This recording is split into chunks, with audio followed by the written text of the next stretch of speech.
One other adjustment to do with the time base or the horizontal controls of the oscilloscope is called triggering.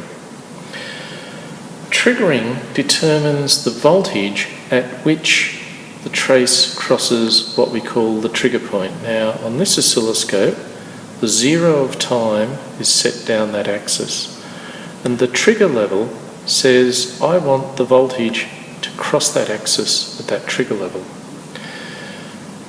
Let me demonstrate what I mean. Let me select the trigger menu, and I've turned on a menu for triggering. Now we're only looking at channel 1, and so our source for the trigger is channel 1, that's okay.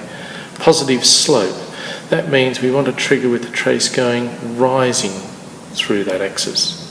If I selected negative slope, it would say I want to trigger with it going through the slope negative. If I selected both positive and negative, it would do either. So let's go back to the positive slope. And I'm currently on auto trigger as well. Let's go to normal trigger or manual trigger.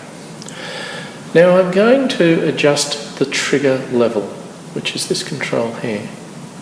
And as I move that level up, you can see there's a second line there. There's the zero voltage level, and that is now the trigger level voltage, and I've set the trigger level up to there. I can set the trigger level as high or as low as I want to be. I can go all the way up to there. Now most of the time we want to work with the trigger level. If we've got a nice symmetric trace, we want the trigger level to be auto set. So just running straight through the middle. Basically you press default setup and it'll default to that. But there are some times when you might want to trigger off perhaps just little spikes or something like that. But you can run into problems if we set the trigger level too high. The trace never gets there, and so it never triggers properly, and we basically see nothing. If we go back to auto trigger,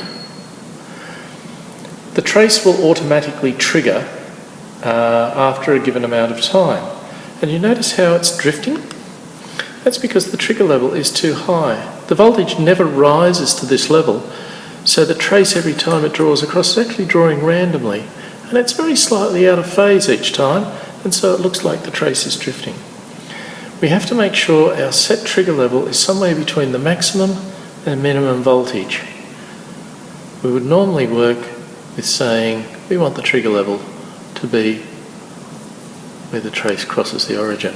But we can set that to any level we like, as long as it's somewhere between the maximum and minimum voltage. If we go outside that range, the trace will not trigger properly and it will drift. So trigger level, not really a difficult concept, but basically leave your trigger level most of the time set right across the horizontal there, and everything will work out okay.